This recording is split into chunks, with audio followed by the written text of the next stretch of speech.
What's up, gamers? This is Infernal Shard 1 for the win. Today, talking a little bit about the Xbox digital event that was live yesterday, and also another question about the Xbox One X and the PS4 Pro.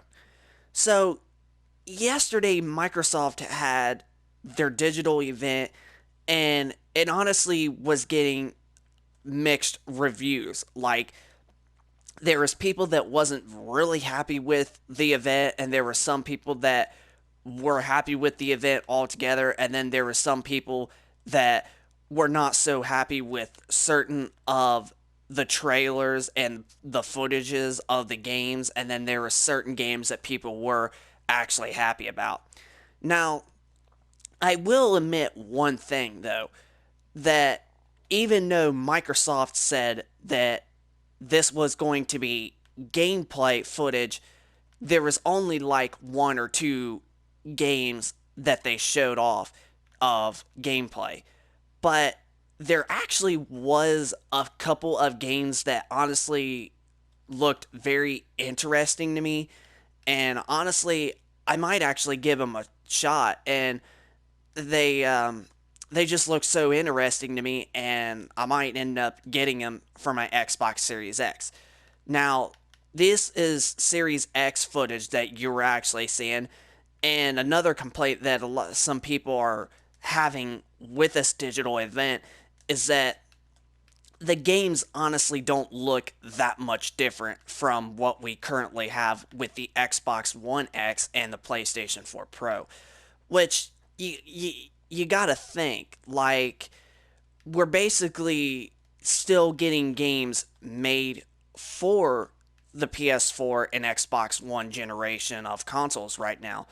Like, Microsoft has confirmed that first party games are still going to be coming to the Xbox One devices as well as the Xbox Series X and all that good stuff. And a lot of people were like really mad, especially some YouTubers that I watch. And honestly, I don't think that that was really a dumb move that Microsoft actually did, because, and if you really think about it, with especially the past three generations of consoles, we basically had games still getting made for them like a few years after the newer consoles actually launched. Like, PlayStation 2 didn't get stopped making games until literally almost the launch of the PlayStation 4. Like, that's how long PlayStation 2 went. And PlayStation 3 and Xbox 360 were still getting games made for half of the PS4 and Xbox One generation, and games didn't stop getting made for those systems until somewhere around 2016 to 2017. And you just got to think of it like that. Like, even though they said exclusives, it's their way of saying that, like, for those people that recently bought an Xbox One S or an Xbox One X that upgraded, and they're not going to have plans to go get the Series X straight out of the blue when it launches, that's actually a pretty smart move, because they want to still sell as many copies of their games as they possibly can, especially like Halo Infinite.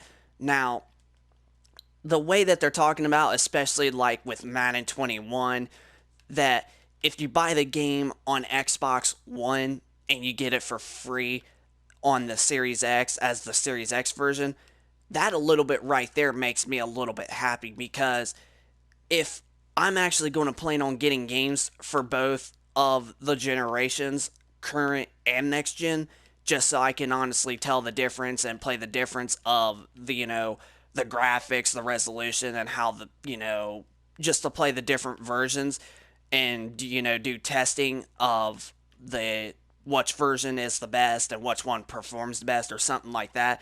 That a little bit makes me a little bit happy, because that basically is trying to say that I can only buy one copy of the game and I get two copies out of the price of one, which Sony hasn't came out and said nothing yet about whether they're doing that with the PlayStation 4 and going to the PS5, but I would assume that if Microsoft is doing it, Sony's going to also do it as well, and I honestly hope they do, because if I'm actually able, because see, here's the thing, like I literally play both of the PlayStation and Xbox uh, brand of consoles, and I play on both, and I have friends from each individual, and so I get the same games also for both. Now, I know some people are going to be thinking that why would you buy the same game for both systems and this and that?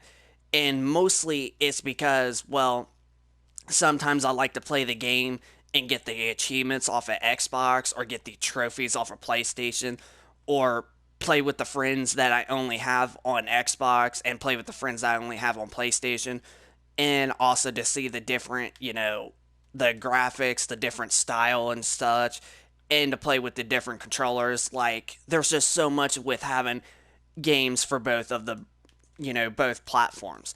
But the main big thing of why I do is so that way I can play with friends on that specific platform and I can get the achievements or the trophies or whatever. Those are my main two reasons of why I get games for both PlayStation and Xbox. So, with the ability of being able to basically buy two copies of the game and I get basically four for the price of two, that honestly makes me really happy because that's basically saying that like if a game comes out for $60 and we add another $60 and times that by 4 would make it $240 of if I was to get for all four generations. But instead, I'm actually only going to be spending around $120 for two copies of the game, and when instead I'm getting four copies. That honestly is a deal breaker right there, and that's a pretty smart move, especially for what Microsoft has done. Now, the first game that honestly was taking advantage of this, which is Cyberpunk 2077, that game I'm not really sure if I'm going to get it, but and who knows, stuff might change. But yeah, that is a very, very smart move that Microsoft is doing, and I'm honestly praying and hoping that Sony does the same thing. Because with games still getting made for the current gen as well as the, next gen, I'm still going to also get them for current gen as well until they are not getting done. Yeah. Until they're like not getting made for anymore is what I meant to try to say. But at the same time, you know, everybody's like mad because the games are not looking that much different from the current gen. Well, I mean, you really got to look at it with especially all the previous generation of consoles. Like, if you were upgrading day one, going from the PlayStation 2 to the PlayStation 3, the graphics were not that much different. And the same thing going from the original Xbox to the 360, and it started the same thing going from the Xbox 360 to the Xbox One and PS3 to PS4. Like, you ain't going to see the games taking a full advantage of the power until about a few years into the console's life cycle when games are also not getting made for the last generation of consoles. So, because they have to utilize and make sure that the game runs properly on the last generation just for those fans that are not going to get a next gen console straight out of the blue. So, honestly, it's really smart. Now, I did actually hear some rumors that Call of Duty Modern Warfare is going to be coming to next gen, especially the Warzone, and that another game could be coming to next gen. And honestly, I'm very, very hyped because I honestly really want to see next gen and just see like I can't wait for next gen systems. Let's just say that. But yeah, so the Xbox digital event that they had yesterday actually wasn't all that bad, but it also had some like downs parts to it that actually fans were not very, very happy with. But like I mentioned before, one of the things about the graphics and, details not looking that much different, that is honestly not really something to be mad about because the games are still going to be coming out for current generation of consoles, at least for the 3 to 4 years. Now, like I mentioned, Microsoft confirmed that they were still going to be supporting the Xbox One devices of consoles, which if the original, the S, or even the X, and they have mentioned that games are still going to be coming out for the first few years of the Series X life cycle. And the same thing even came out with Sony a few months ago. They even said that the PS4, they're still got a long term of supporting their PS4 console. And it makes a lot of sense for them to because the PS4 is the most popular console right now on the current generation of consoles. It has sold over 100 million units, almost getting close to around 120 million units. Like the PlayStation 4 is Sony's biggest hit, and especially with how much it sold, it makes a lot of sense for Sony to continue also to support it because it's really popular. And the PS4, personally, in my honestly opinion, I think is the best console out of this generation. Not talking crap about the Xbox One and any, because especially the Xbox One X, that console is freaking amazing. I love it to death. But PlayStation 4 just has better features in my honestly opinion. Like it just has better features in my opinion. So, but other than that, yeah. So, the question that a lot of people have been wondering. Now, yesterday I was making a video about people asking about what are your thoughts about them with the mid-gen upgrades of these current gen systems, and I gave my personal thoughts about it and my opinions. Well, another question that I know a lot of people have asked is, are you actually willing to get rid of your Xbox One X or PS4 Pro just to get a PS5 or an Xbox Series X? That, I will honestly say, is a complete flop. It is definitely a no no. Now, the only reason I will not trade in my current gen systems to get next gen is because I would much rather keep my current gen systems, especially since they have confirmed that games are still going to be getting made for them. Because if I don't have the money to get a next gen system when they launch, I'll at least have the consoles that are still getting games made. Because, see, that's another good thing about these companies is that they're not trying to force you to buy a next gen system like straight out of the blue. And that's a really, really great thing that these companies are doing. Because if you're really happy and you recently just bought like a PlayStation 4 or an Xbox One or the Pro or the X, they're trying to make sure that like you don't have to necessarily buy the next gen system like straight out of the blue. Like they're not forcing you to do any of that, which, like I said, that's very, very smart that they're also doing right there. But I would most likely like I'd much rather keep my consoles and save up the money and get the next gen systems when I can't afford it. Because if, let's just say, if I get rid of these consoles, I'm basically only going to get enough to get one system. So if I was to give GameStop like my PS4 Pro, they're literally only going to give me close to $200.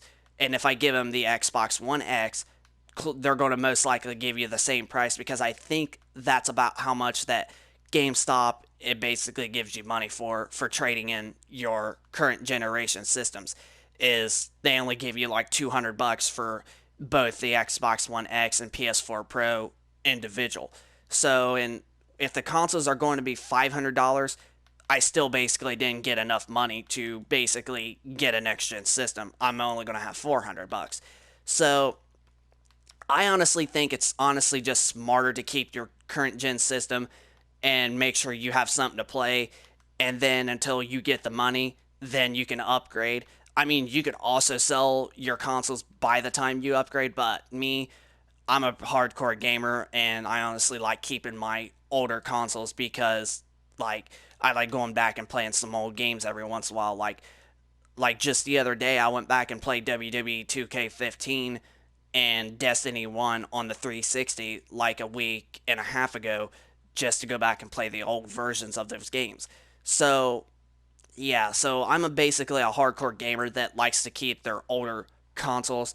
So in the meantime, I would much rather just keep these until I get the money if I don't have the money to get them day one. But I'm sure I'm going to because I've been saving up a lot of money here lately, and I honestly am sure that I'm going to have money. But still, even then, I'm still going to honestly keep my PS4 Pro and my Xbox One X consoles because I know there might be one day in the future that I might want to go back and play them. Or another thing is I possibly don't know if the new consoles are going to have bugs in them and they just all of a sudden either stop working or the disk drive goes out. And then if something did like that happen, then I'd be saved a lot of money because I would have something that still works until I'm able to get it replaced or save up money to get a replacement for it. So I just much rather keep my current stuff no matter what when I upgrade because I just think it's a much more smarter thing to do. But anyway, I hope you guys enjoyed this video. If you guys could, please hit a like if you enjoy this content. Subscribe for those of you that are new to the channel, and I will keep you guys posted with more gaming content in the future. And also send me down in the comment section down below of your thoughts if you would much rather keep your previous gen system in order to save up and to have something to play until you can afford next gen, and also if what did you think about the Xbox digital event? Did you really like it? Or are you one of the people that liked it? Or are you one of the people that honestly thought it was a flop? So just send me down in the comment section down below of your thoughts on the video, guys, and hit a like for those of you that enjoyed it. Subscribe for those of you that are new, and we will catch you guys on the next video. So rate, comment, and subscribe, and we will catch you on the next one. Peace out.